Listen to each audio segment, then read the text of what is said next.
우리 예레미야 33장 1절로부터 3절 우리가 그냥 읽지 마시고 구석구석 믿음으로 한 절 한 절을 함께 읽으십시다. 예레미야가 아직 시위대 뜰에 갇혀 있을 때에 여호와의 말씀이 그에게 두 번째로 임하니라. 이르시되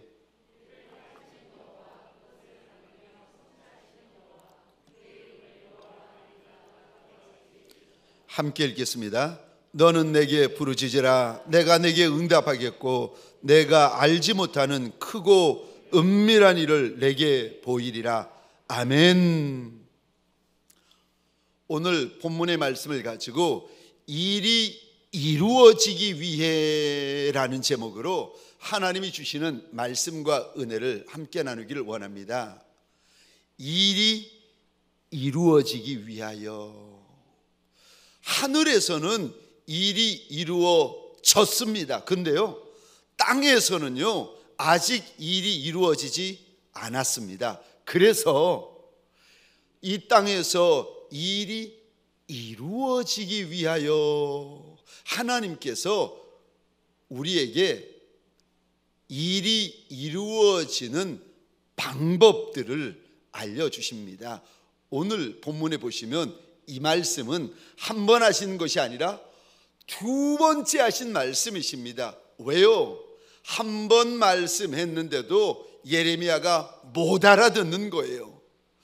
일러 주셨는데도 이 예레미야가 깨달지를 못하는 겁니다. 그래서 하나님께서 두 번째 또 말씀하시는데 무슨 말씀을 하시는가? 예레미야야, 우리 하나님이 어떤 하나님인 줄 아느냐?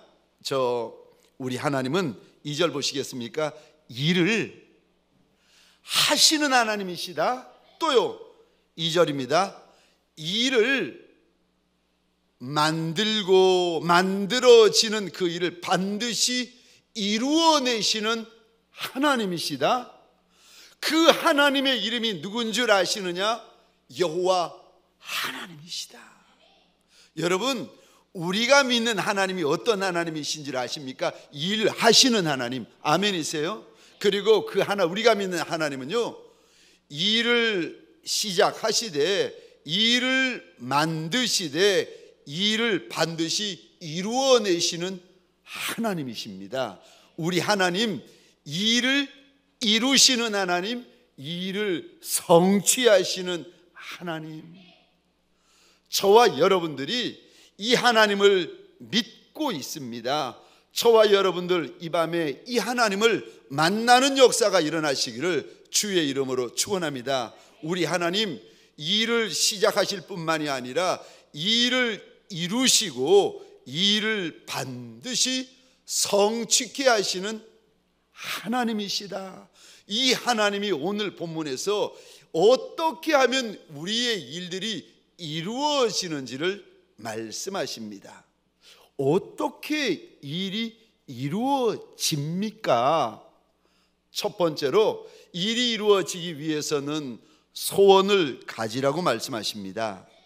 왜 일이 이루어지기 위해서 소원을 가져야 됩니까? 왜냐하면 우리 하나님은 우리의 소원을 멸시치 아니하시는 하나님이시기 때문에 그렇습니다. 제가 만난 하나님, 첫 번째는 인생을 선대하시는 하나님을 만났어요. 그래서 저는 목사님, 내가 믿는 하나님, 우리가 믿는 하나님이 어떤 하나님인가 물어보시면 저는 꼭 이렇게 이야기를 합니다. 우리 하나님은 인생을 선대하시는 하나님이시다. 그래서 하나님 믿는 맛을 느끼게 하시는 하나님이세요. 또 우리 하나님이 어떤 하나님이신지 아십니까? 우리 하나님은 우리의 소원을 멸시치 아니하시는 하나님. 그러니까 사랑하는 성도님들, 마음에 소원을 가지는 것이 이게 복이에요. 그리고 이왕의 소원을 가질 바에야 큰 소원을 가지시고 거룩한 소원을 가지시고 남이 흉내낼 수 없는 소원을 가지시기를 주의 이름으로 축원합니다. 우리 하나님이 어떤 하나님이시기에 소원을 가지라 하십니까? 소원을 멸시치 아니하시는 하나님. 무슨 일이 이루어지기 위하여서요, 반드시 소원을 가지셔야 합니다. 왜 우리 하나님이 이렇게 소원을 귀히 여기실까? 왜 우리 하나님은 소원을 멸시치 아니하시는 하나님이라고 말씀하시는지 아십니까? 왜냐하면 소원이 믿음이다 라고 하나님이 말씀하세요. 저 마태복음 15장에 보시면 수로보니게 여인이 자기의 딸이 흉한 귀신에 들려가지고 고생하고 있을 때에 이 여인이 주님 앞에 소리 지르며 달려옵니다. 나 좀 불쌍히 여겨달라고, 내 딸이 흉악한 귀신에 들렸다고 나 좀 불쌍히 여겨달라고, 나 좀 불쌍히 여겨달라고 이 여인이 주님에게 울부짖는데, 이 여인의 모습을 보시면서 우리 주님께서 이렇게 말씀하십니다. 15장 28절 우리 같이 읽겠습니다. 시작. 이에 예수께서 대답하여 이르시되 여자여 내 믿음이 크도다, 내 소원대로 되리라 하시니 그때로부터 그의 딸이 나으니라. 아멘. 여러분, 우리는 소원이라 부르고 하나님은 믿음이라 읽으세요. 아멘이십니까? 우리는 소원이라 말하고 하나님은 그것을 믿음이라고 읽으세요. 우리의 소원이 우리의 믿음이랍니다. 여러분, 참 신기하죠? 우리가 소원을 가지면 사람들이 멸시해요. 누구도 우리의 소원을 귀히 여기지 않고 박수 쳐주지 않습니다. 딱 한 분만 귀히 여기고 딱 한 분만 박수 쳐주시는데 그분이요, 하나님이세요. 절대로 남편이 소원을 가지잖아요. 아내가 박수 쳐주지 않아요. 아내가 하나님 앞에 소원을 가지죠. 남편이 박수 쳐주지 않습니다. 내가 소원을 가지면 친구들이 다 무시하고 멸시해요. 여러분, 우리 하나님은 일이 이루어지기 전에 저와 여러분들에게 소원을 가지라고 말씀을 하십니다. 빌립보서 2장 13절입니다. 우리 같이 읽겠습니다. 시작. 너희 안에서 행하시는 이는 하나님이시니 자기의 기쁘신 뜻을 위하여 너희에게 소원을 두고 행하게 하시나니. 아멘. 일이 이루어지기 전에 반드시 하나님께서 우리 안에 소원을 두고 행하신다는 거예요. 그러니까 일이 이루어지기 전에 소원이 있는지 없는지를 우리 하나님께서 먼저 보십니다. 그래서요, 소원이 간증되게 하십니다. 시편 21편 2절입니다. 우리 같이 읽겠습니다. 시작. 그의 마음에 소원을 들어주셨으며 그의 입술의 요구를 거절하지 아니하셨나이다. 셀라. 아멘. 우리 하나님은 마음의 소원을 들어주시는 하나님. 시편 145편 19절입니다. 같이 읽겠습니다. 시작. 그는 자기를 경외하는 자들의 소원을 이루시며 또 그들의 부르짖음을 들으사 구원하시리로다. 아멘. 우리 하나님, 소원을 기억하시는 하나님, 소원을 들어주시는 하나님, 소원을 이루어주시는 하나님. 사랑하는 성도님들에게 소원합니다. 마음에 소원을 가지시는 종들이 되시기를 주의 이름으로 축원합니다. 그런데 잘 아셔야 될 것이, 우리 하나님은 욕심을 이루어 주시는 하나님이 아니고 소원을 이루어 주시는 하나님이라고 그러세요. 내 안에 있는 것이 욕심인지 소원인지 어떻게 알 수 있습니까? 내 안에 있는 거, 이게 욕심입니까? 이게 소원입니까? 여러분, 우리 안에 있는 것이요, 욕심이면 신기하지요. 그것이 이루어지기까지 우리 안에 뭐가 가득해지는지 아십니까? 원망이 가득하고 불평이 가득해지고 비난이 가득해집니다. 내 안에 욕심을 품고 사는 분들은요, 꼭 보세요. 이게 욕심입니까? 소원입니까? 욕심인지 소원인지 아시려면 지금 내 마음에, 내 입에 뭐가 가득한지를 보면 아세요. 원망이 가득하신 분, 불평이 가득하신 분, 비난이 가득하신 분, 지금 마음 안에 품고 있는 것이 소원이 아니라 욕심이랍니다. 이스라엘 백성들이 광야에서 여러 날 여러 달 되다 보니 고기가 먹고 싶은 거예요.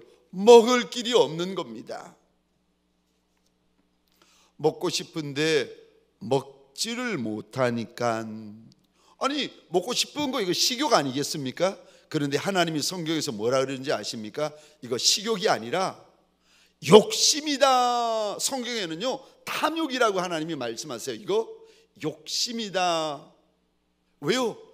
먹고 싶은데 못 먹으니까 이스라엘 백성들이 하나님을 향하여, 모세를 향하여 원망하고 비난하고 불평해대기 시작합니다. 욕심이 있으면은요 그것 이루어지기까지 저와 여러분들 앞에, 저와 여러분들 안에 원망 가득, 불평 가득, 비난 가득, 탓이 가득해집니다. 그런데 만일 우리 안에 가지고 있는 것이 소원이면은요, 이게 소원인지 욕심인지 어떻게 알겠습니까? 소원을 가지시면은요 기도를 시작됩니다. 시편 145편 19절입니다. 우리 같이 읽겠습니다. 시작. 그는 자기를 경외하는 자들의 소원을 이루시며 또 그들의 부르심을 들으사 구원하시리로다. 아멘. 소원을 가진 이들은요 19절 중반절에 보시겠습니까? 부르짖음이 생깁니다. 욕심을 가지고 있는 이들은요 누구도 예외 없습니다. 원망, 불평이 가득한데 소원이 있는 인생들은요 하나님 앞에 부르짖음이 시작됩니다. 또 내 마음에 있는 것이 이게 욕심인지 소원인지 어떻게 알겠습니까? 여러분 이게 너무 중요한 부분입니다. 뭔가를 하나님 앞에 원할 때 이게 욕심인지 소원인지를 정확히 분별해 내셔야 돼요. 욕심은요 이루어지면 화합니다. 소원은요 이루어지면 복이에요. 그래서 소원이 이루어지면 그거를 가리켜서 간증이라 부르는 것입니다. 소원이 많이 이루어진 이들, 간증이 많은 이들, 그들은 하나님을 많이 경험한 이들이고 그들은 영적으로 거부입니다. 내 마음에 있는 것이 욕심인지 소원인지 어떻게 알 수 있습니까? 소원은요 믿음이 있어야만 가질 수 있습니다. 우리 하나님, 살아계신 하나님, 우리 하나님, 전지전능하신 하나님, 우리 하나님은 못하시는 것이 없으신 하나님, 우리 하나님은 죽은 태도 살려내시는 하나님, 조물주 하나님이신 것을 믿는 믿음이 있을 때에 비로소 저와 여러분들 안에 믿음이 있을 때 가지는 것이 소원입니다. 내가 작아도, 내가 천해도, 내가 못나도, 내가 지극히 부정해도 나 때문에 가지는 것이 아니라 전지전능하신 내 하나님, 무소부재하신 내 하나님, 못하시는 것이 없으신 내 하나님, 하나님을 경외하는 자의 소원을 멸시치 아니하시는 내 하나님 때문에 가지는 마음, 이게요 소원이랍니다. 그러니까 소원은 누가 가지는가? 믿음 있는 이들이 가지는 것입니다. 그런데 욕심은요 믿음이 있어도 믿음이 없어도 누구든지 가질 수가 있습니다. 내 안에 있는 육신의 정욕, 안목의 정욕, 이생의 자랑 때문에 품게 되어지는 건데, 남들이 하니까 나도 다 해야 되는 거, 남들이 먹으니까 나도 다 먹어야 되는 거, 남들이 입으니까 나도 다 입어야 되는 거, 남들이 하니까 나도 다 타야 되고 다 가져야 되고 다 누려야 되는 거. 시작이 육신의 정욕, 안목의 정욕, 이생의 자랑 때문에 나도 큰 집 사서 좀 자랑해보고, 나도 큰 차 타서 자랑해보고. 이게 소원입니까? 아니요. 제가 우리 사랑하는 어느 집사님으로부터 들은 이야기인데, 세상에 그 옆에 사업을 하시는 그 사장님이 계셨는데 이분은 여름에도 반팔이고 겨울에도 반팔이라는 거예요. 그만큼 사업장이 되시면 직원분들이 한 뭐 5분, 6분, 7분 되셔도 되는데 아니요, 사장님이 혼자 다 해요. 왜냐하면은 이 사장님의 소원이 집 5채 가지는 게 소원이셨어요. 그러니까 근데 이분이 이미 집을 4채는 마련하셨어요. 이제 마지막 한 채만 마련하면 되는 거예요. 근데 그러니까 낮이고 밤이고 여름이고 겨울이고 이분이 막 혼자 뛰어다니다 보니까 잠잘 시간도 없고 먹을 시간도 없고 일할 시간밖에 없는 거예요. 늘 반팔 입고 뛰어다니는데 어느 날 우리 집사님이 이렇게 보니까 얼굴이 시커매지더래요. 이상하다. 사장님 얼굴이 까매요. 얼굴이 까매. 어느 날 보니까 얼굴이 더 까매지는 거예요. 얼굴이 까매졌어요. 까매졌어요. 나중에 보니까 이게 그렇게 쉬어야 될 때 쉬지 아니하고 집 5채, 집 5채, 집 5채, 이게 소원이라서 쉴 때도 잠잘 때도 집 5채 위해서 그렇게 일하다가 집 4채 마련하고 5채 거의 마련할 쯤에 돼가지고 간에 이상이 와가지고 가버리시는 거예요. 이게 소원이겠습니까? 욕심이겠습니까? 여러분, 그 집 4채 반을 누가 쓰겠어요? 가신 분이 쓰겠습니까? 누가 쓰겠습니까? 헛일하신 거 아니겠습니까? 여러분, 욕심은 이루어져도 화입니다. 욕심은 이루어져도 화가 되는 거예요. 성경에 보시면 요셉이 늙어가지고 애굽 땅에서 죽는데 이때 애굽의 이스라엘의 장로들을 불러서 이런 마지막 당부를 합니다. 이제 앞으로 이스라엘 백성들을 하나님께서 보내주실 때가 이를 텐데 그때가 되면 내 유고를 메워다가 하나님의 약속하시는 땅에 가서 묻어달라고 신신당부합니다. 나는 죽어도 하나님의 약속을 너희들 가운데 이루게 될 거라는 겁니다.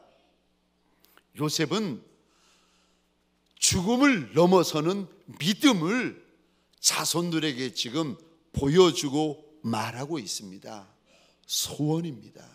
여러분, 소원을 가지셔야 됩니다.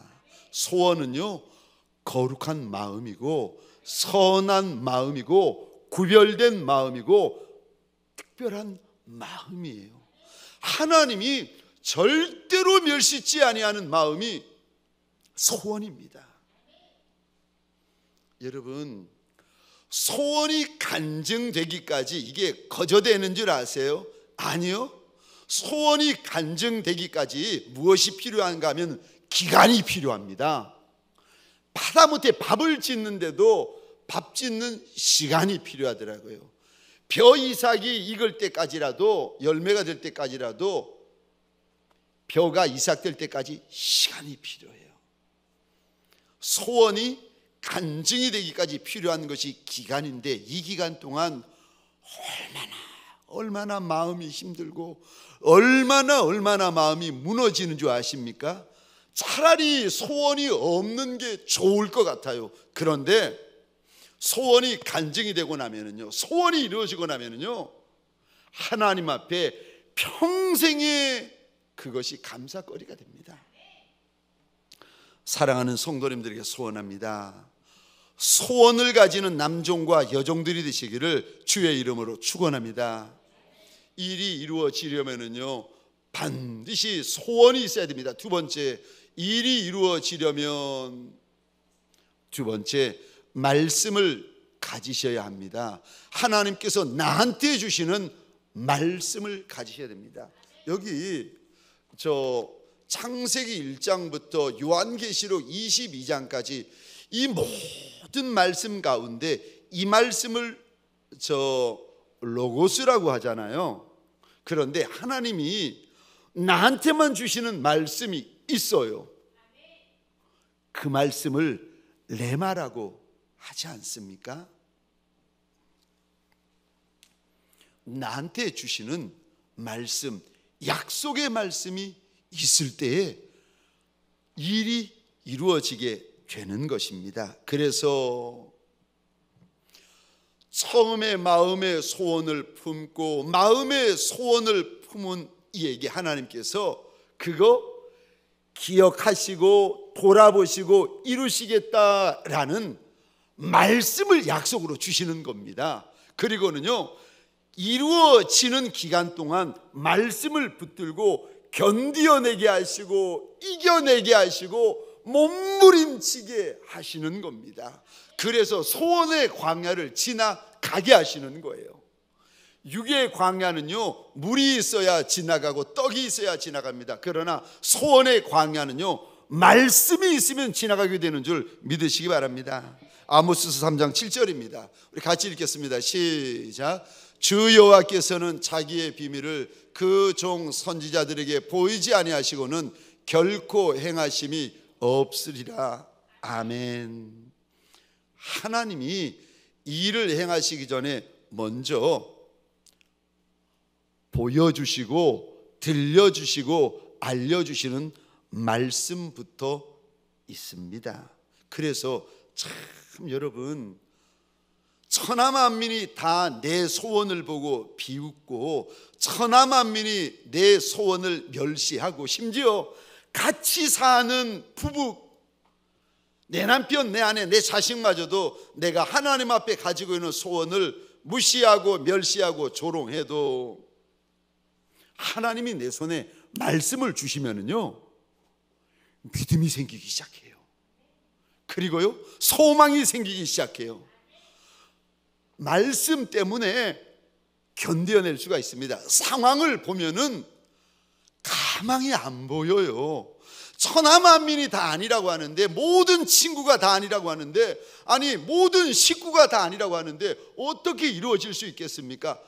사람을 보면 가망이 없고, 환경을 보면 가망이 없고, 세상을 보면 가망이 없는데 하나님께서요, 내 손에 들려주시는 말씀을 보면은 소망이 생기기 시작합니다. 그래서 말씀이 있어야 됩니다. 어떤 말씀이요? 나한테만 주시는 말씀. 누가복음 9장에 보시면 시므온이라는 선지자가 등장하는데, 어느 날 하나님께서 오시더니 선지자에게 이런 약속을 하십니다. 네가 그리스도를 보기 전에는 죽지 아니하리라. 그래서 시므온이 결코 죽지 않는다는 이 약속의 말씀을 붙잡고 평생을 살면서 주의 전에 엎드려 기도하고 그러던 어느 날, 아니 일을 하는데 마음이 자꾸 감동이 일어나는 거예요. 주의 전으로 달려가고 싶은 마음이 너무너무 가득해지는 거예요. 그래서 이상하다 싶어서 주의 전으로 달려갔더니 세상에 요셉과 마리아가 아기 예수님을 안고 저쪽에서 걸어 뒤로 오는 겁니다. 우리 하나님은 인생을 살리실 때, 우리 하나님은 인생을 들어쓰려 하실 때 먼저 말씀부터 주십니다. 하나님께서 인생을 별처럼 들어쓰려 하실 때, 나는 작고 나는 천하고 나는 부족한데 나는 없고 나는 안 되는데, 그런데 그 인생을 하나님께서 별처럼 들어쓰려 하실 때 하나님이 먼저 말씀을 주십니다. 내 인생이 답답하고 캄캄하고 앞날이 앞길이 전혀 보이지 않을 때에 저와 여러분들 다른 거 구하면 안 되고요, 말씀을 구하셔야 됩니다. 왜요? 말씀이 열쇠입니다. 말씀이 문제를 여는 열쇠이고, 말씀이 인생을 여는 열쇠이고, 말씀이 미래를 여는 열쇠예요. 그래서 말씀이 있는 종이 되시면 문제는 걱정할 필요가 없습니다. 때가 되고 기한이 지나면 말씀이 열매가 되어가지고 내 눈앞에 펼쳐집니다. 우리는 그것을 간증이라고 부르고 있습니다.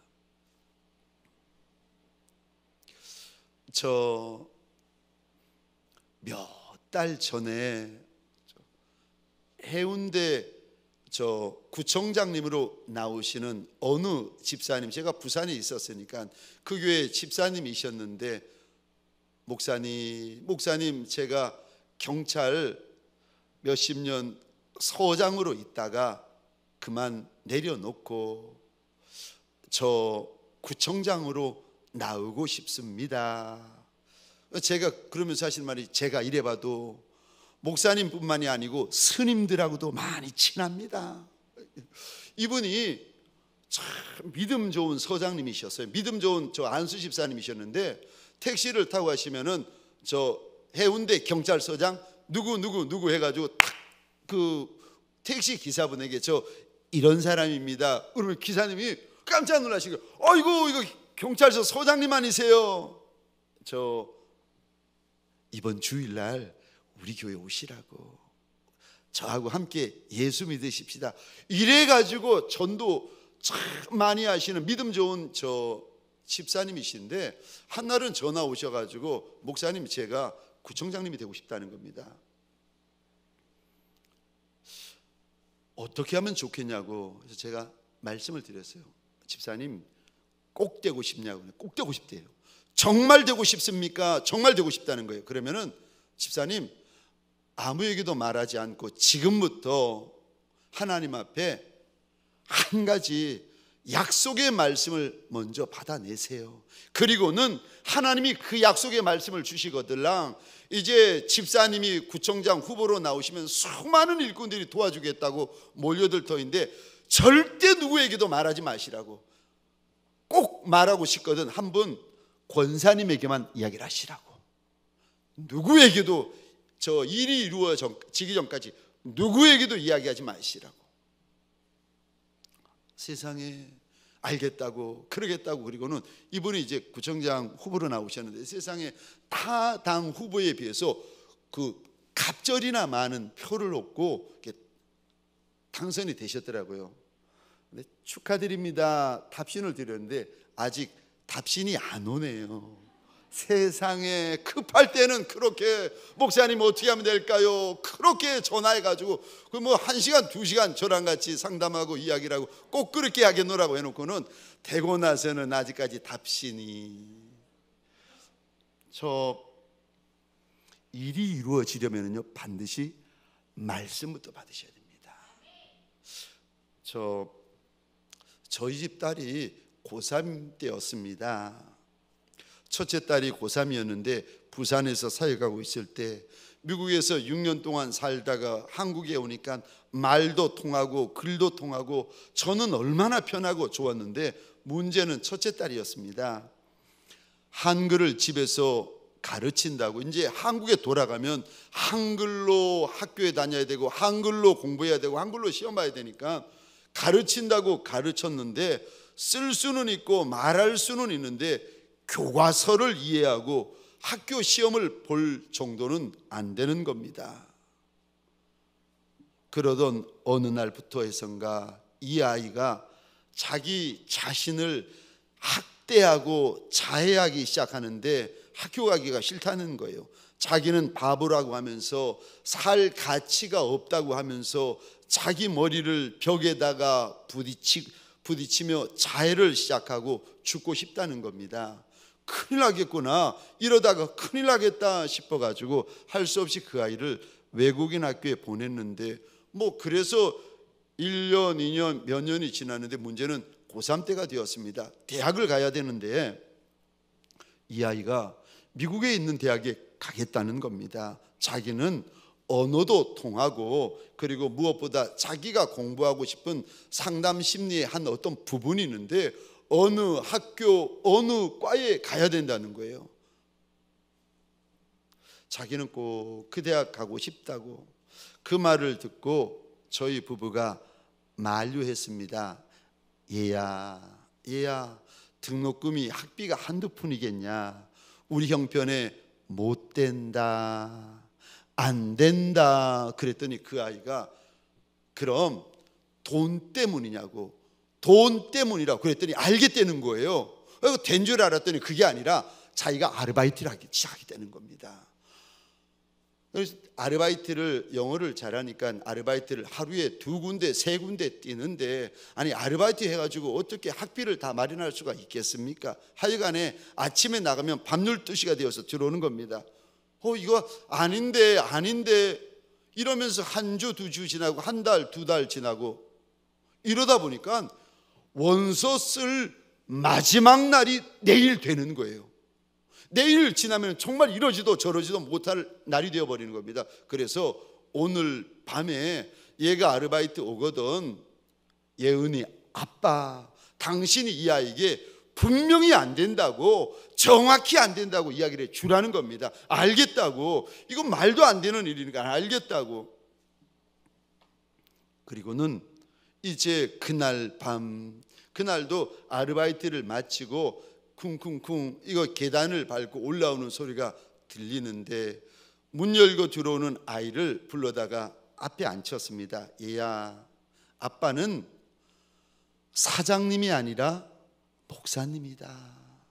그래서 아빠는 감당을 못한다. 생각해봐라. 장로님의 아들, 권사님의 딸도 안 가는데 만일 목사님 딸이 미국에 가서 공부하고 있다 그러면 다른 직분자들의 마음이 얼마나 어렵고 힘들겠니? 그래서 안 된다. 한국에 있는 대학에 가거라. 이때까지 말없이 듣고 있던 아이가 눈물을 뚝뚝뚝 흘리기 시작하는 겁니다. 그러더니 저를 쳐다보면서 한마디 물어보는 거예요. 아빠, 대학 가는 게 이렇게 비참한 거야? 그 말을 듣는 순간 제가 정신을 놓아버린 거예요.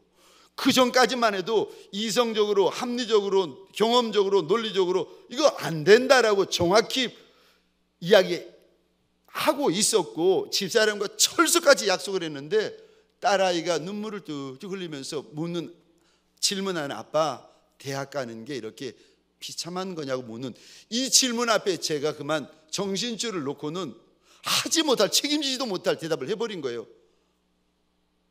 가라, 아빠가 책임질게. 그리고 아빠가 가라 그랬고 책임진다고 그랬으니까 얘는 눈물을 닦고 들어가 버렸고, 제가 자고 아침에 제정신을 차리고 생각해 보니까 이건 감당도 못할 말을 했고 감당도 못할 일을 저질러 버린 거예요. 이거 어떻게 하나. 아빠가 큰 문제를, 아이의 인생과 진로에 관계된 문제를 번복할 수는 없고 이미 아비로서 딸에게 대답하고 약속을 했는데 이거 번복할 수는 없고, 이거 어떻게 해야 되나. 다른 문제 같으면 하나님 앞에 기도해서 응답을 받을 터인데, 저는 목사로서 하나님 앞에 절대 기도 안 하는 것이 있는데, 하나님 나한테 돈 좀 주십시오. 물질 문제만큼은 하나님 앞에 내가 절대 기도 안 한다라는 언제부터였는가 하나님 앞에 가지고 있는 저의 작심이 있습니다. 내 떡 문제, 내 물질 문제 가지고는 하나님 앞에 내가 안거한다. 내 주인이 안 주시면 내가 굶는다. 그래도 안 주시면 나는 굶어 죽는다 하는, 주인이 안 주는데 사람에게 손 벌린다? 내가 종인데 내 주인이 굶으라고 하시는데 내가 사람에게 손 벌리지 않는다라는 그 목회자로서의 자존심이죠. 물론 성도들을 위하여, 직분자를 위하여 내가 물질 달라고 떡 달라고 기도는 하지만 내가 날 위하여서는 하나님 앞에 안 한다.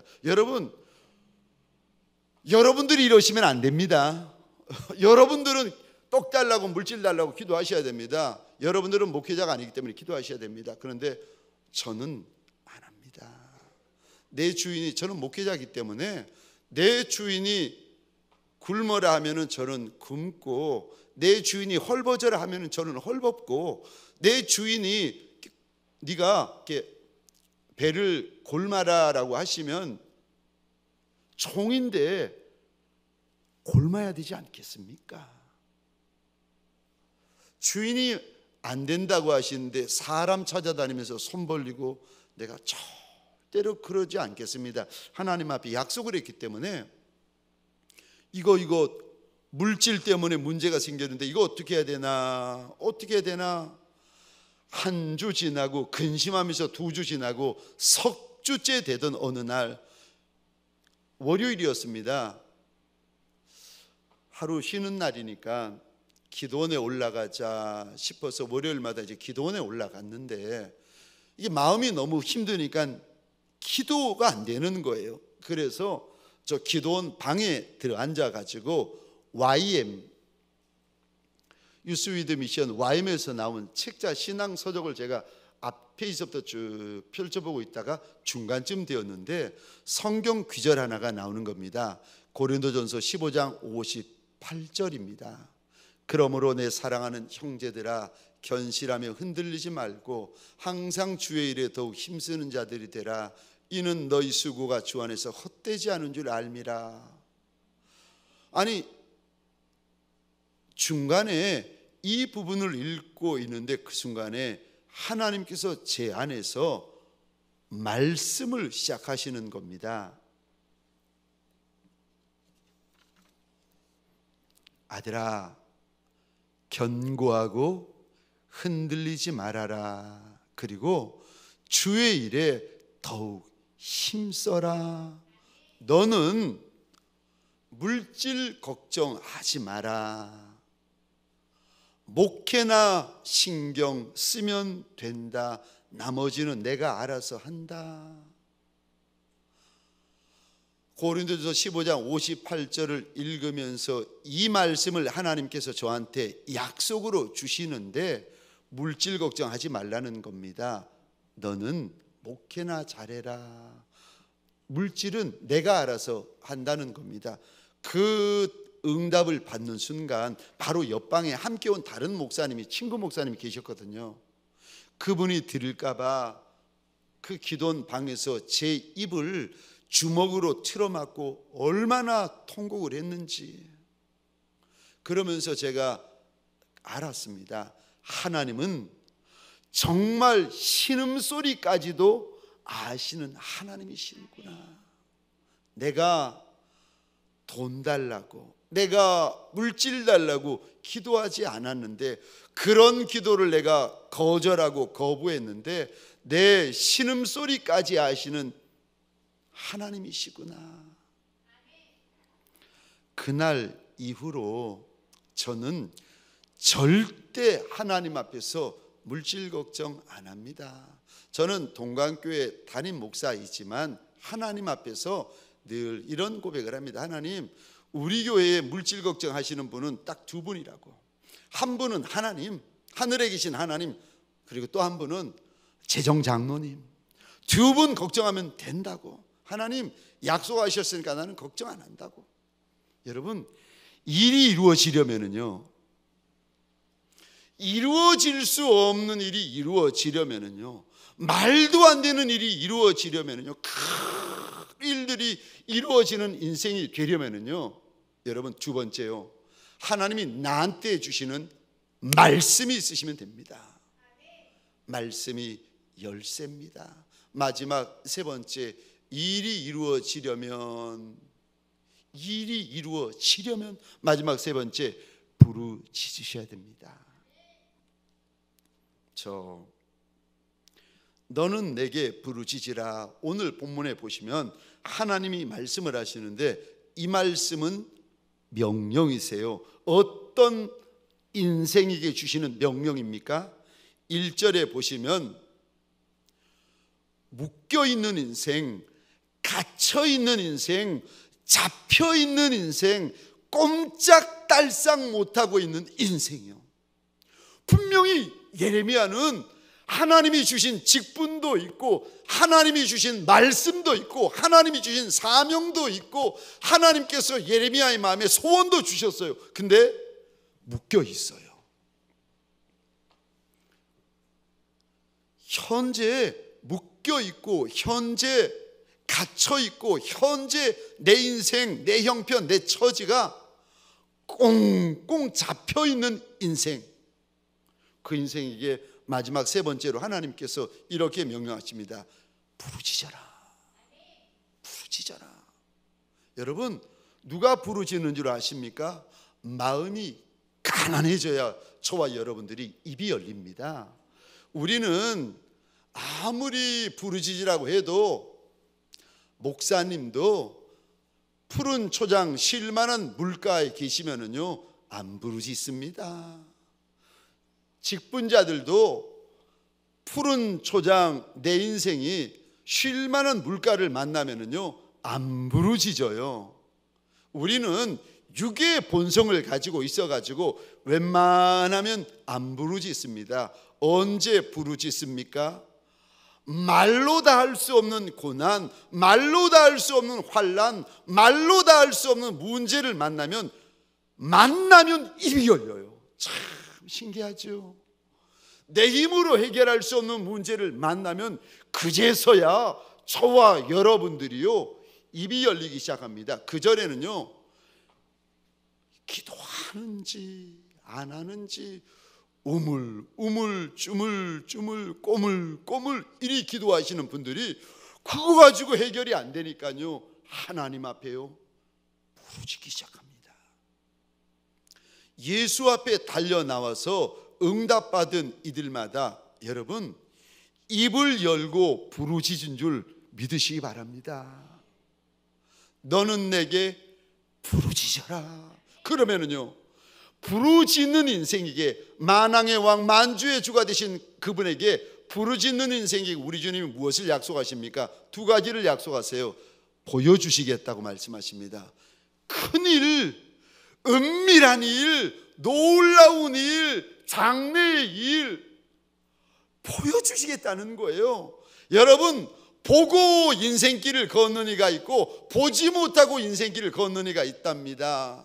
여러분, 듣고 인생길을 걷는 이가 있고 듣지 못한 채로 인생길을 걷는 이가 있어요. 알고 인생길을 걷는 이가 있고 알지 못한 채로 인생길을 걷는 이가 있답니다.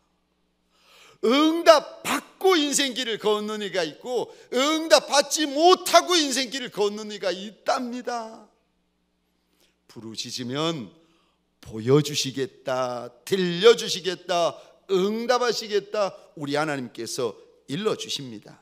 여러분, 일이 이루어지려면요 입을 크게 여셔야 됩니다. 저 시편 107편 한번 좀 보시겠습니까? 성경을 찾아보시거나 아니면 화면을 보시거나 시편 107편에 보면 누가 우리 하나님을 향하여 부르신가, 하나님을 향하여 입을 열되 크게 부르짖는 인생들이 나오는데 그 인생에게 하나같이 하나님께서 시편 107편에 보면은 응답하셨다 약속을 하시는데 시편 107편 4절과 5절입니다. 제가 혼자 읽겠습니다. 그들이 광야 사막길에서 방황하며 거주할 성읍을 찾지 못하고 줄이고 목이 말라 그들의 영혼이 그들 안에서 피곤하였다. 길이 없는 광야길에서 방황하고 성읍을 찾지 못하고 줄이고 목마르고 피곤할 때에 6절 보시겠습니까? 그들이 근심하면서 하나님 앞에 부르짖었다. 여러분, 우리는 웬만하면 안 부르짖어요. 부르짖으면 보여주시고 들려주시고 응답하시겠다고 하는데도 안 부르짖어요. 그러니까 보이는 것도 별로 없고 들리는 것도 별로 없고 예수 믿어도 응답받는 것도 별로 없어요. 부르짖으라고 하십니다. 부르짖으면 6절, 7절 우리 화면을 보시면서 같이 읽겠습니다. 시작. 이에 그들이 근심 중에 여호와께 부르짖음에 그들의 고통에서 건지시고 또 바른 길로 인도하사 거주할 성읍에 이르게 하셨도다. 아멘. 부르짖으면 6절입니다. 건져주시고, 부르짖으면 7절입니다. 인도하시고, 부르짖으면 거주할 성읍에 이르게 하신다 말씀하십니다. 13절에도 보시면 이에 그들이 그 환난 중에 여호와께 부르짖음에, 부르짖는 기도는요, 제사 가운데 번제와 같은 기도입니다. 왜요? 부르짖는 기도는 자기의 모든 것을 하나님 앞에 쏟아내는 기도이기 때문에 그렇습니다. 제사 가운데 번제와 같은 기도, 부르짖는 기도. 13절에 환난 만나야 부르짖는데 부르짖었더니 14절 보시겠습니다. 흑암과 사망의 그늘에서 인도하여 내시고 그들의 얽어맨 줄을 끊으셨다. 갇히고 묶이고 매여있는 줄을, 내 인생의 줄, 내 문제의 줄, 내 영혼의 줄을 끊어버리려면요, 하나님께서 말씀하십니다. 부르짖어라. 28절, 19절, 죄송합니다. 19절. 이에 그들이 그들의 고통 때문에 여호와께 부르짖음에 그가 그들의 고통에서 그들을 구원하시되, 20절입니다. 그가 그의 말씀을 보내어 그들을 고치시고 위험한 지경에서 건지시는도다. 28절 29절 읽고 마치도록 하겠습니다. 시작. 이에 그들이 그들의 고통 때문에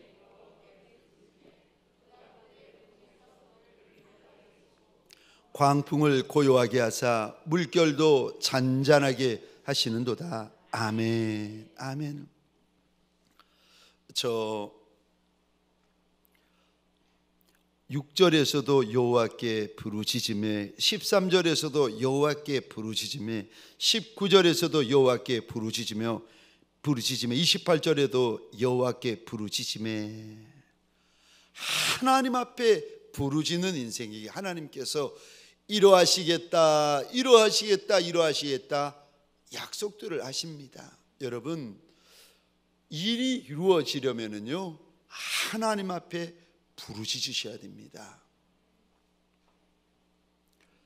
부르짖는 기도는 어떤 기도인가 하면은 눈앞에 놓여있는 큰 바위 덩어리를 손가락을 가지고 뚫고 지나가는 거와 같습니다. 여러분, 아니 그 큰 바위를 어떻게 손가락으로 뚫고 지나갈 수 있겠습니까? 육의 세계에서는 못하지만 영의 세계에서는 뚫고 지나갈 수가 있습니다.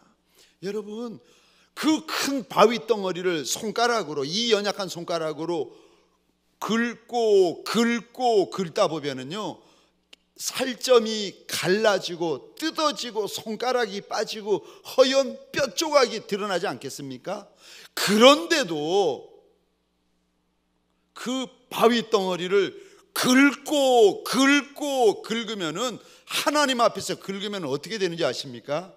그 바위 덩어리가, 그 시커먼 영적인 그 검은 덩어리가 우리 눈앞에서요 깨어져 버리는 역사가 일어납니다. 부르짖는 거, 여러분, 바위를 뚫고 지나가는 겁니다. 그 큰 바위가 한번 뚫리고 깨어지고 부수어질 때, 그때 그 감격 아십니까?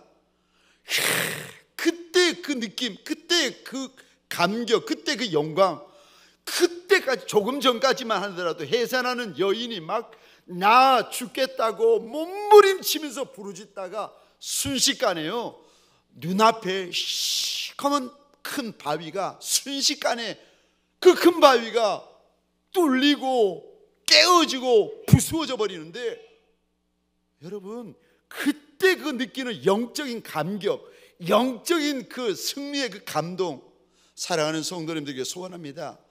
부르짖는 기도를 회복하시기를 주의 이름으로 축원합니다. 특별히 금요일 밤에는요, 하나님 앞에 부르짖으셔야 됩니다.